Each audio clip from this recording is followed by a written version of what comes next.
নমস্কার, আমি ঝুমা শাস্ত্রী চলে এসেছি একটি নতুন ভিডিও নিয়ে। ভিডিওগুলি ভালো লাগলে অবশ্যই সাবস্ক্রাইব, লাইক, শেয়ার, কমেন্ট করবেন। ভিডিও শুরু করার আগে গণপতি বাপ্পা এবং দেবাদিদেব মহাদেবকে প্রণাম জানিয়ে, গুরুদেব প্রণাম জানিয়ে শুরু করছি। আজকে বলবো বাস্তু সংক্রান্ত কথা।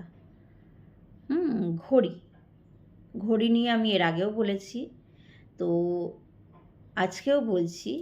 দেখবেন যাদের নাকি নর্থ ইস্টে কোনো ঘড়ি খারাপ হয়ে পড়ে রয়েছে, তাদের দেখবেন নেগেটিভ চিন্তা কিন্তু আসবে, টেনশন, অকারণে ফালতু টেনশন আপনারা করতে থাকবেন।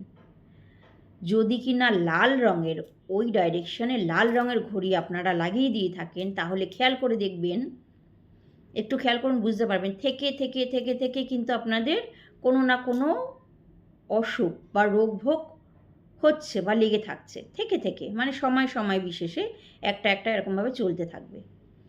ওই ডাইরেকশনে যদি হলুদ কালারের ঘড়ি থাকে, তাহলে একটু ভেবে দেখবেন আপনারা কিন্তু সময় মতন কোনো সঠিক একটা যে ডিসিশন, সিদ্ধান্ত নিতে হয় না, সেটা আপনাদের হচ্ছে না ঠিক মতন, ডিসিশনটা ঠিক হবে না।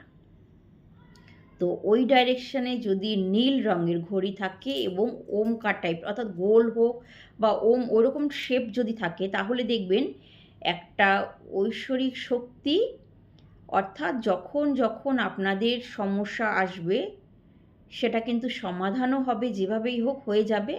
আর সেকেন্ড হচ্ছে আপনাদের চিন্তা, টেনশন, যেটা থট যেটা আসবে, সেটা কিন্তু টেনশন আসলেও সেটা আস্তে আস্তে বেরিয়ে যাবে এবং সলভ করতে পারবেন।